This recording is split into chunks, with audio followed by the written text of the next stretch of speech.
Welcome everyone. So yesterday we started the topic solution and we also discussed some of the important points in that topic. Let us first of all recall those points. So the first point is solution is a homogeneous mixture because it is having uniform composition throughout. For example, soda water, sugar solution, lemonade, etc. These are the examples of solution which shows that they are homogeneous in nature because they are having uniform composition throughout.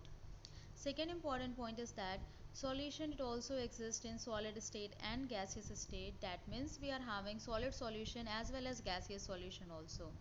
So example of solid solution is alloy and example of gaseous solution is air. So today we will continue with this topic. It is given that a solution has a solvent and a solute as its component. That means solution is having two components. Basically one is solvent, the other one is solute. So when we are mixing these two components, then we are getting solution. So please don't confuse that whenever we are preparing solutions only two substances has to be mixed. No, it can be two or it can be more than two. For example, in case of lemonade, we know that we used to mix 3 to 4 different type of substances, then we are getting lemonade. But here it is talking about components, that there are two components, one is solvent and one is solute. So solvent generally it is only one substance, whereas solute can be two or more than two substances or even one substance also. For example, if we are taking sugar solution, then in sugar solution solvent is water and solute is sugar.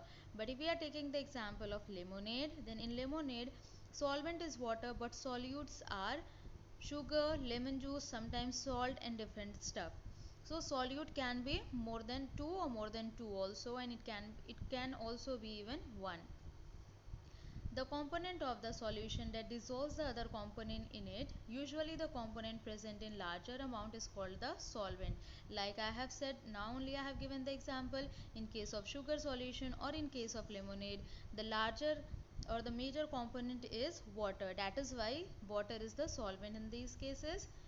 The component of the solution that is dissolved in the solvent, usually present in lesser quantity, is called the solute.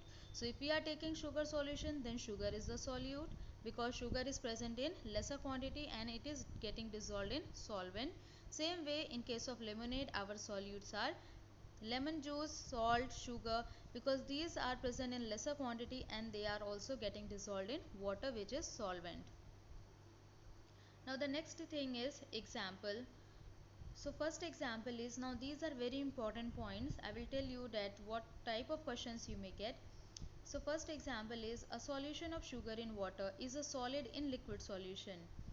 In this solution, sugar is the solid and water is the solvent. Why such type of solution is said to be solid in liquid solution? It is because the meaning is that solid in liquid is solid is getting dissolved in liquid. So in case of sugar solution, we know that sugar is solid which is getting dissolved in water which is liquid, and that is why it is given that in this solution sugar is a solute and water is the solvent.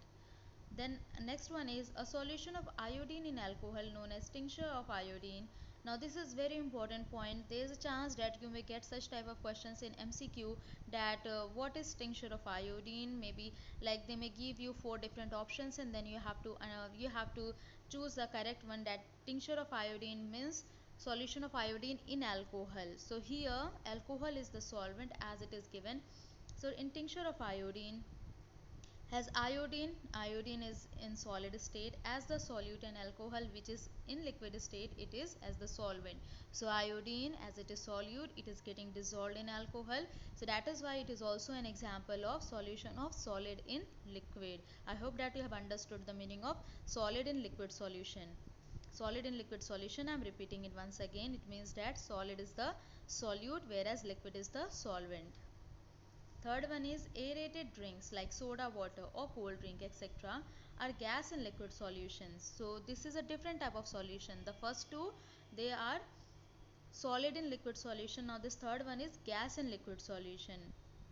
And you must be knowing also, it is because these contain carbon dioxide gas as solute and water liquid as solvent. So what happens in cold drink and all that, or in any of the aerated drinks, that carbon dioxide is dissolved at high pressure. So carbon dioxide, as it is present in lesser quantity and as it is getting dissolved in water, so it is a solute, and as it exists in gaseous state, that is why we are saying that it is a type of gas in liquid solution, because here solvent is water which is in liquid state. So that is why it is an example of gas in liquid solution. Now why I am saying that, I explaining these things in detail, it is because these are very important point. You may again get questions like, if you have to choose the correct option, that which is an example of gas in liquid solution, or which is an example of solid in solid solution, or which is an example of liquid in liquid solution. So many different type of solutions you are having. Now air is a mixture of gas in gas, as you can see that here it is very important. Now what type of solution we are having? Gas in gas solution. So here gas is solute and gas is solvent also. So air is a homogeneous mixture of a number of gases that we know. Its two main constituents are oxygen having percentage of 21 and nitrogen having 78 percentage.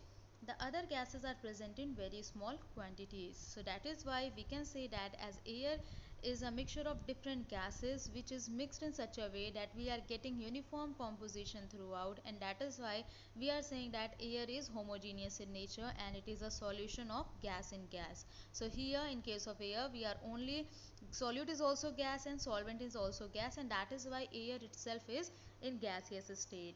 Now the next example which I want to give, which is not given here separately, is about solution of solid in solid. And you must be able to understand that solution of solid in solid means alloys. So in alloys what happens, we are generally mixing two or more than two different type of metals and sometimes non-metals, which are generally present in solid state. So that is why alloys are example of solid in solid, because here solute is also solid and solvent is also solid. So these are the different examples, and you should be able to understand the meaning of solution of solid in solid, or gas in gas, or gas in liquid, or solid in liquid, or liquid in liquid. So these are certain different type of solutions. So today we have discussed some of the important points about the components of solution, which is solvent and solute, the meaning of solvent and solute, which is very important, because later on in this topic you will find some of the numerical problems which is given, and that is based on this particular concept of solvent and solute and solution. Then we also discuss some of the different type of solutions in these examples given here. So today it is this much, and tomorrow we will be discussing more about the solution topic itself. Thank you.